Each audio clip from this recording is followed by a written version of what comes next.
new interesting information that you learned today that you're going to take with you when you leave? So we have like 5 minutes, so super quick. Yeah. Well, I came to the Wright after being a longshoreman for about 15 years. And it was a spur-of-the-moment decision. I was kind of looking to re-career from my old career into something that I was passionate about. I've worked in nonprofits in the Bay Area for maybe 11 years now. I was in graduate school in the early 80s in a doctoral program in clinical psychology when I actually left to pursue another career in the music business. What I'm doing in Shasta County at this particular time, we offer programs to veterans. I felt that I also should pursue a license.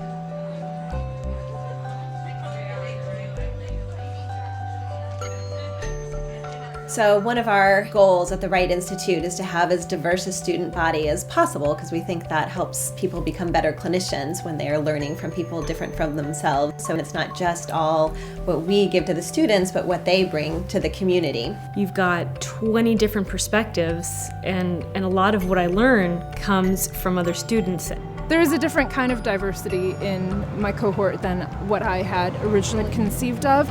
People have very different family structures, having kids and not having kids, having different kinds of professional experiences. When we get into discussions about sexual orientation, about race, about gender, there is the opportunity for many different voices to be heard in the classes to help support learning.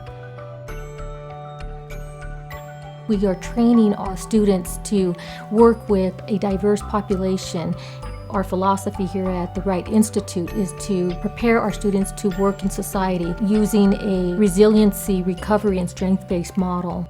A treatment model, and this is a treatment model. What intervention, what model would this go with? That one. Yeah. Strengths-based. Yeah. Okay.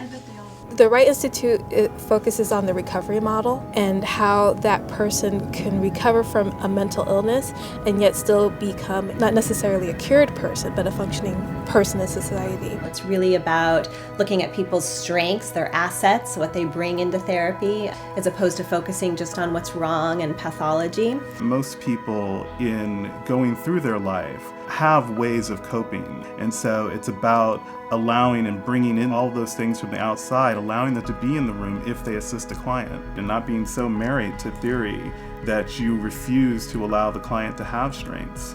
And fundamentally, the recovery model is about believing that people can recover from serious mental illness.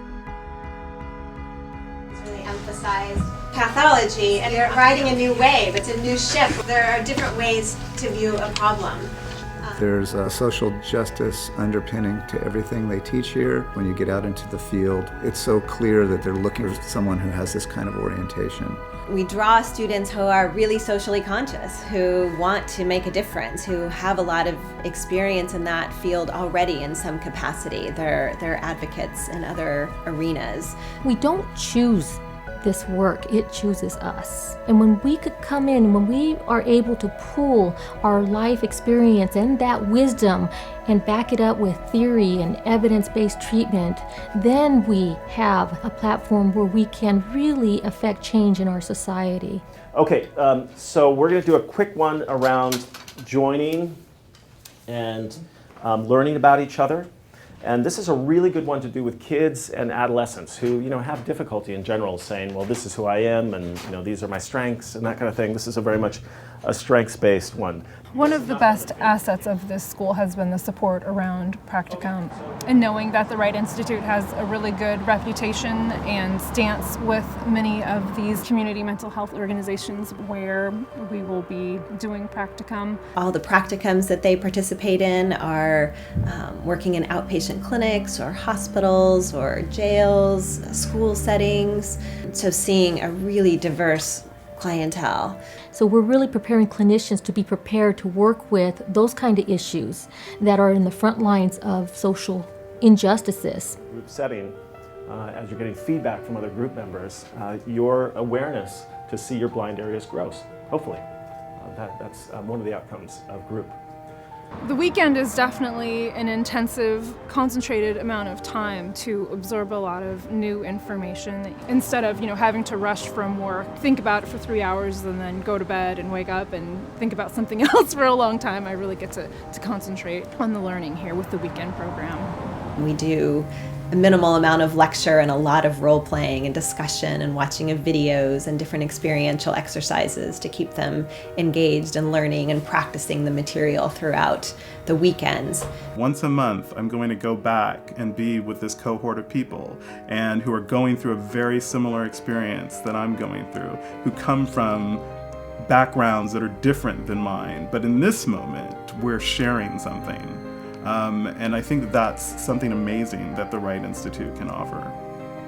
Yes. Let's go. On your mark, get set, go. Yeah, 2.7. All right. You guys did it. You guys did it. That's the strategy. That's the fastest strategy to come up with. Yes. Okay, so let's circle up, you guys. Standing, let's just circle up.